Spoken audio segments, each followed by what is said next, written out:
living in darkness, look for the light, cause the fire is burning and they're helping you fight. It's the fire keepers, the fire keepers, fire keepers, fire keepers, fire keepers. Recovery, Bumper BG, talk recovery. Fire keepers, fire. Welcome to Firekeeper Recovery. I'm Brant Grant. Bumper Smith. And as always, we'll do a quick check-in before we get started. How about you, Bumper? How you been doing this week? Shit, I've been doing good. I missed last week's episode, but man, just life is so good. Make smart decisions, make responsible choices, stick to my routine. No unnecessary bullshit comes into my life. It's just straight routine. Keep the bills paid. Show up for work every day. Help people out. And in my downtime, this is really all I have going on extra, Yeah. Other than that, I stay home, spend time with my youngins.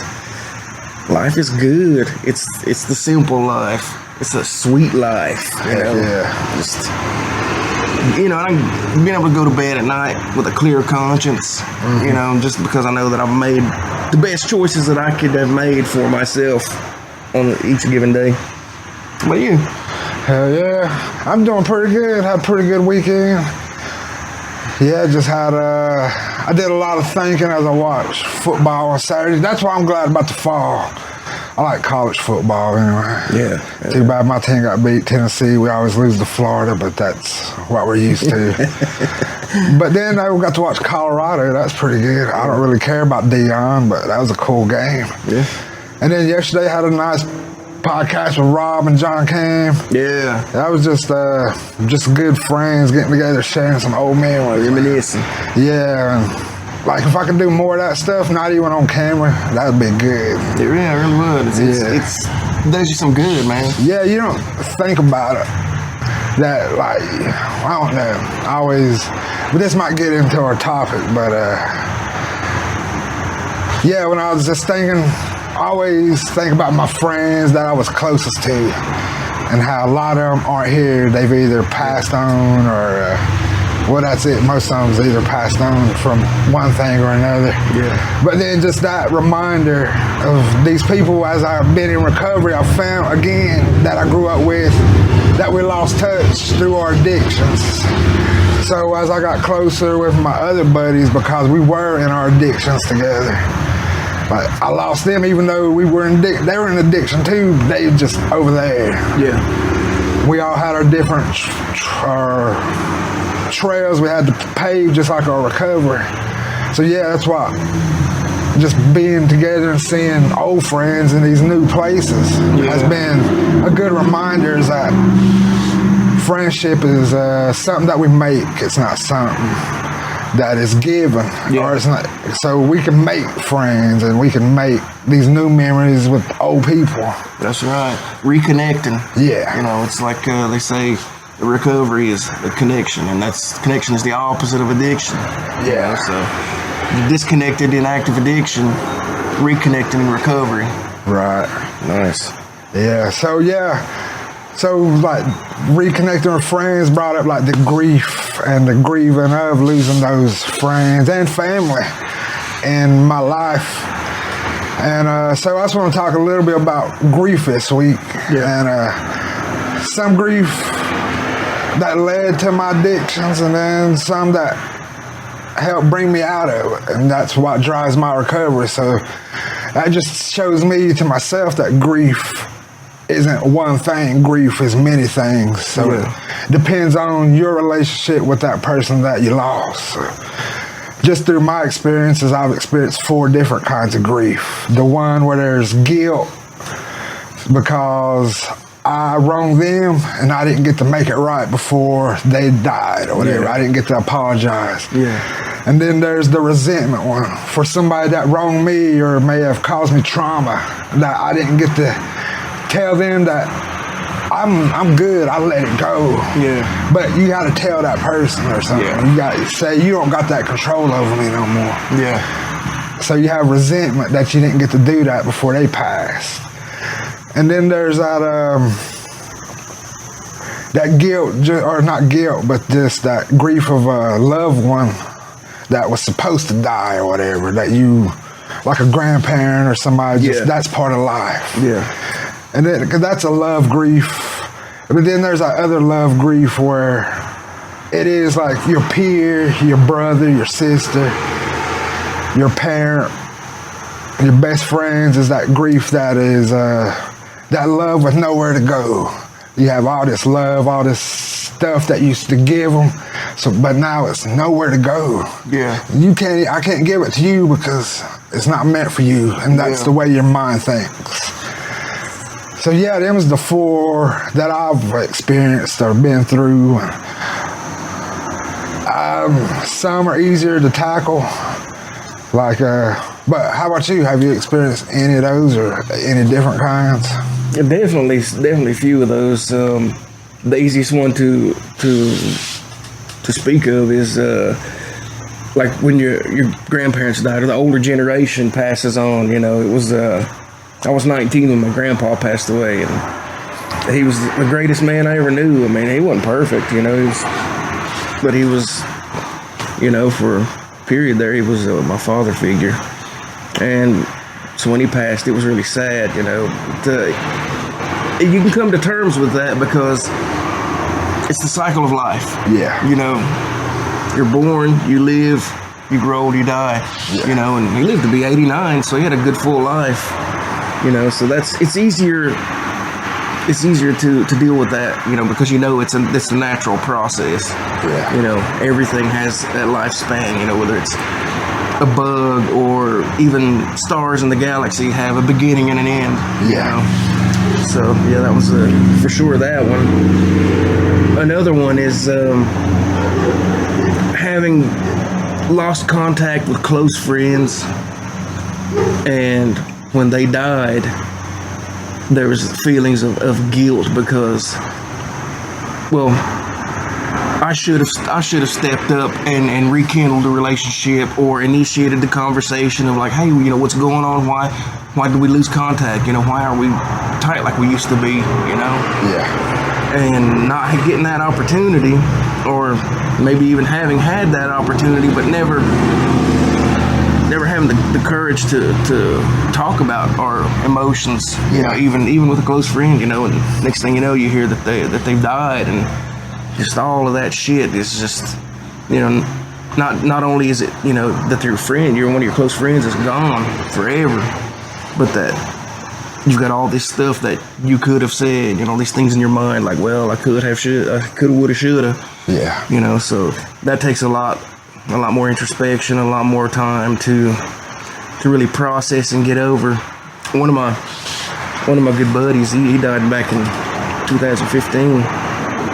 And we weren't on bad terms with each other. We just kind of, went on different ways, his substance of choice was different than mine. And I hadn't really hung out with him probably in several months, We used to hang out like at least a couple times a week, And then I was on transit riding home one day, and somebody had asked me, hey, did you hear so-and-so died? And I thought it was his dad. I was like, oh shit. I was like, the older guy? And they said, no, it was the son. And I was still actively using then, and I was devastated, and I continued to use because I didn't know how else to deal with that pain. Right. And so it was even like a year or two into my recovery that I was still processing that, because that's when it became, really apparent. That's when it really hit. I'm just thankful that I was in a better state of mind, and overall in a better state to process and talk about it, and even in some crazy way, have that conversation with him, even though it's just me, physically here, just say what I needed to say or felt like I needed to say, and let that be that, and hope that somehow, some way, in some other dimension or the spirit world, that he receives that message, just what, however to process it and get it out. Yeah. I've had to grieve the long-term relationships. Mm-hmm. There's a sort of grieving process that you go through for that, because you invested so much time, energy, and emotions into this into this union for such a big chunk of your life, and then it's over in the probably the worst possible terms ever. Yeah. And so you really struggle with your sense of self-worth, self-esteem. You feel like you have no value. All your inadequacies are, whether they're imagined or real, that's what you think about. And wasn't I good enough? What did I do wrong? All this, that, other shit. And that takes time in itself to get through and work through and process. And being single still now, 5 years into my recovery, it's a choice that I made because I don't want to have all of these unresolved things from a past relationship, bring it into a new one with someone else. That's not fair to that person, and it's not even fair to me. Yeah. And it's kind of doomed to failure because all of that traumatic shit becomes like a point of reference, like even as dysfunctional as it might have been, like it was what you were used to. Yeah. And what you're used to is what's comfortable. And when things are different and your expectations, whether they're good or bad, aren't met, it throws you for a loop, and you can start creating sabotage within a relationship, a new one. So there's that. And it could feel like you're in a hole, All of those can feel like you're in a deep hole and it's dark and there's no way out. You can't see any way out, but it's like storm clouds passing over that deep hole you're in. Of course, it's dark and it's scary and it's cold and you don't think you're ever going to get out of it. But when you seek help for it, counseling or therapy or just talking with other friends, they can help uplift you out of that. And it can take time. And nobody should ever tell you how to grieve or for how long or whatever else. It's an individual process. I think. Certainly, if a person's in grieving something for years and years and years, of course, they really need help, to get through that. But I think there's there's no normal grieving process, Sure, there are steps. I'm pretty sure that, psychologists will say, okay, there's these steps that a person must go through before it's from beginning to end. But who knows what that is and how long that'll take for each individual, Yeah. But surely, psychological help, and therapy and all that good stuff I would encourage that. It helped me, Even if I weren't getting any answers, just to talk about it and maybe even things come to my mind that I didn't think of or consider beforehand. Right. But it's just each time you talk about it, the more stuff comes up and comes out and you're able to address it, which is the crux of being able to work through it and move on. Right. Heck yeah. Yeah, working on that grief is good. So it's good to know that you are grieving. And that was one of my biggest problems for the longest time. That was what sent me deeper into my addiction. So I was just an alcoholic. And then I had a cousin commit suicide, and then I had another friend just die who was about the same age, and then my other cousin overdosed all in like a year. And so I was working at transit, so I just come home at night, drink from 1 o'clock, 5 o'clock in the morning, pass out, and go to work at 4, driving transit. Just getting through. Getting through the day. But then I didn't work no more. So everybody's, I got Perks or I got Xanax. And I found out I really like Percocets. And I really like Xannies. Yeah. So I did that, and I was able to function for like 3 years. Yep. And then they kind of dried out. It was all 30s and stuff, so it was not going to graduate on that finally. I was able to But anyways, I got deeper into my addictions, 30s on. I lost my job at transit because then it was all about the drugs. And I couldn't hide it no more. Yeah. So then it was just all, I was in addiction probably for another 2 years before I started trying to get out. And that's what it's been for like the past 11 years now. It'll be like 6 months and then back a year and then come out for 8 months, fall back for 6 months, and then come out for a year. Then that time it was like a year and a half. And then that's when my next big grief hit, is when my closest friend through that past 20 years died. And I was still in addiction. And so having to deal with that, dealing with his death, I was still in my addiction. So I had to go to the funeral and everything high. And for 2 weeks, I was able, well, that's what I did. I had to grieve like that until I finally made it back into Suboxone clinic to help me start getting out. But I still wasn't able to grieve. I still had to learn how to do that. I still didn't know I was depressed and all that stuff, even all this.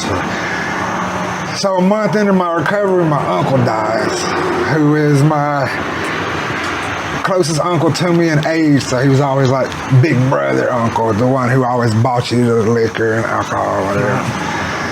He dies, and so that one I had to feel how to go through that fresh early recovery, but I had to feel it.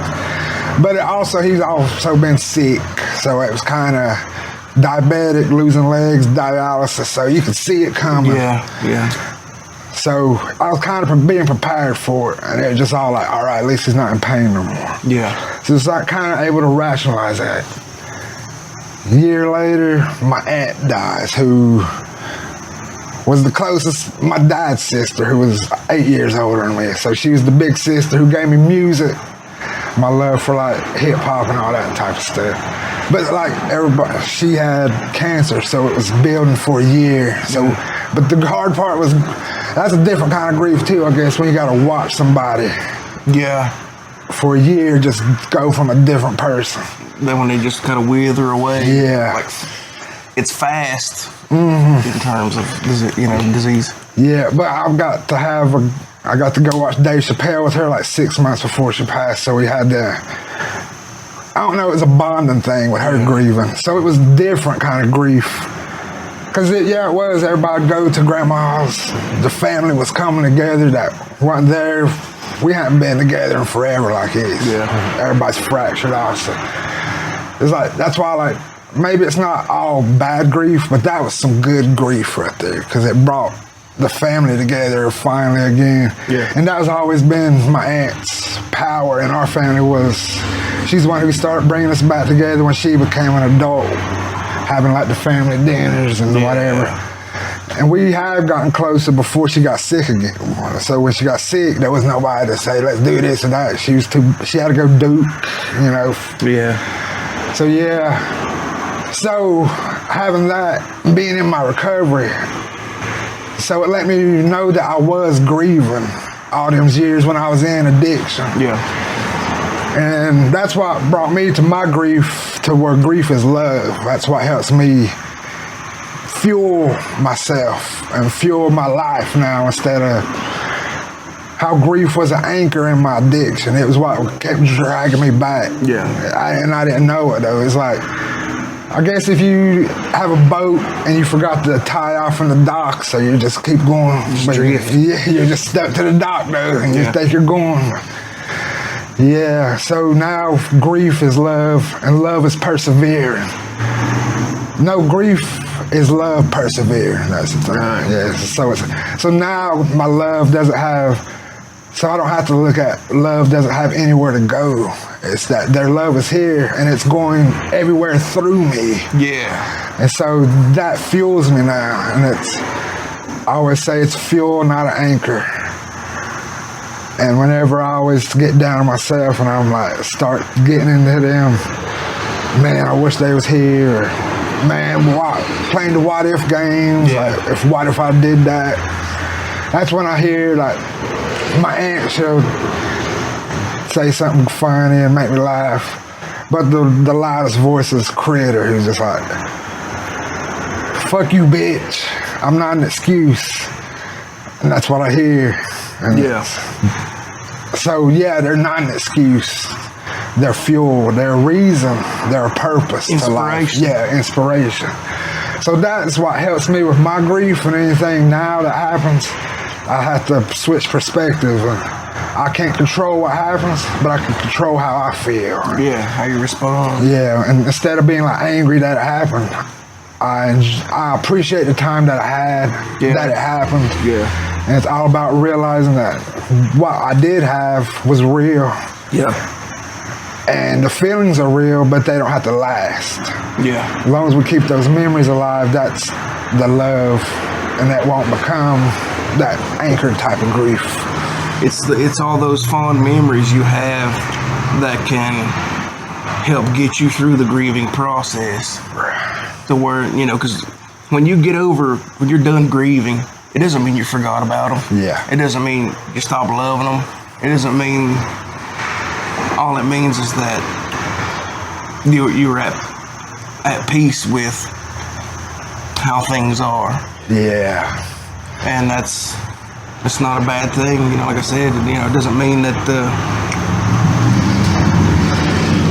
any of those times never existed or you forgot about them or whatever else. You know, I've had like really lucid dreams of people that I've loved that are gone now, like two of my good friends, you know, and talking with them. My grandpa, you know, they're alive in my dreams, and I'm weeping when I wake up. Because even in my dream, I'm like, I know that they're gone. Yeah. But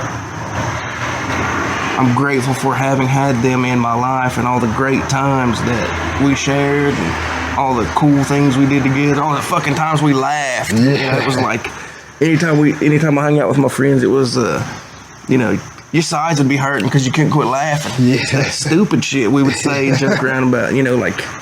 You get a headache from laughing. Yeah. Your face would be like tired from laughing. That you had to be there. Laughing. Yeah.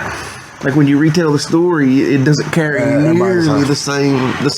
That's not funny. Yeah, that's fucking stupid. It's like, but you had to be there. You know, like, yeah. Yeah, man. Yeah, just from saying that puts a big smile on my face because it brings so many of them memories rushing. And the amount of those there are compared to the amount of like shit that comes up in your mind of the what if game and all that stuff, the great times greatly outweigh any of the stuff that our minds can drudge up, you know, by far, easily.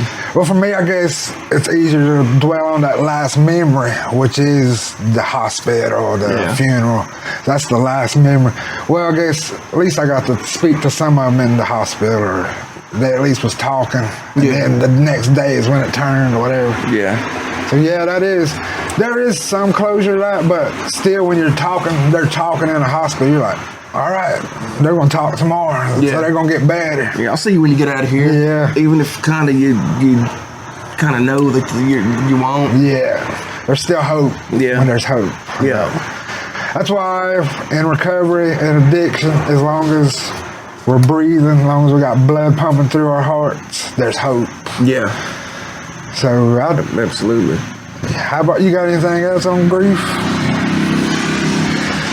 It's a normal process when you lose a loved one. Nobody can tell another person how to grieve. You know, but if it becomes, if it gets to a point where it's completely, you stop living because of it, then it's time to get some help. Yeah. And there's nothing wrong with getting help. You know, I could remember just a few years ago where, you know, if you went to see a therapist or something, you know, you might have had concerns of like, oh, people are gonna think I'm fucked up in the head or I'm crazy or something, you know. And so people were reluctant to seek that kind of help. But now it's when you see a therapist or talk to a psychiatrist or whatnot, it's like, well, they're maintaining their mental well-being, and that's a good thing. That's a positive thing.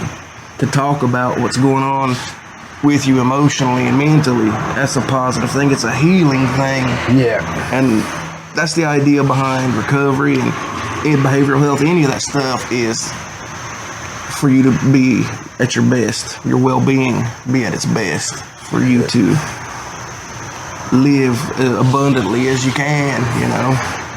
Yeah. And, you know, it ain't always, you know, glitter and rainbows. It ain't always sunshine and butterflies, but Yeah.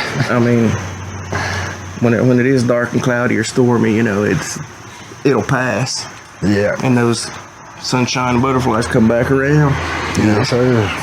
it's just you know, making sure that you get the help that you need to get through those dark and stormy times. You know, Yeah. you learn healthier ways to manage those emotions and stuff, you know, instead of maladaptive coping, you know, mechanisms like substance use or whatever else that people become addicted to Yeah. for whatever reason. Yeah. And also, if you are need help grieving, I know they have grieving groups at the hospital. Yeah. I know there's one on Thursdays, so maybe we should look into starting another one. Maybe that'll be a project I'll look into. Yeah. Yeah, because I know there's a lot of people out there that probably lost a child, lost a sibling to just addiction, you know, or suicide or whatever. That you just need somebody to talk to, get it out. Yeah. That's what a lot of this was for me, just to get it out. Yeah. Because I do still feel a lot of this. A lot of times in silent. Because who wants to hear a 40-year-old man squall about losing friends? You know what I mean? I'll tell you who. His friends, his loved ones, Well, professionals that know you, that have seen your recovery journey. You know, I think, you know, not necessarily deep down, but I think, you know, inside of all of us, you know, even at like a baseline level, we give a fuck about each other. yeah. You know, especially when it's somebody's going through something that hits close to home. You know, if you're not able to, you know, express that to someone, that, you know, at least we're not like, fuck them, they can get over it. You know, at least we're not being negative about it and whatnot. Yeah. You know, at least there's an ability to sympathize and empathize with others, you know, especially in our community. Yeah. Heck yeah. Well, thank you for having a conversation with me. I am glad to be back. Yeah. And hopefully we'll be having another episode this week. So until then, for Firekeeper Recovery, I'm Brant Grant. Bumper Smith. And as always, we'll leave the light on for you.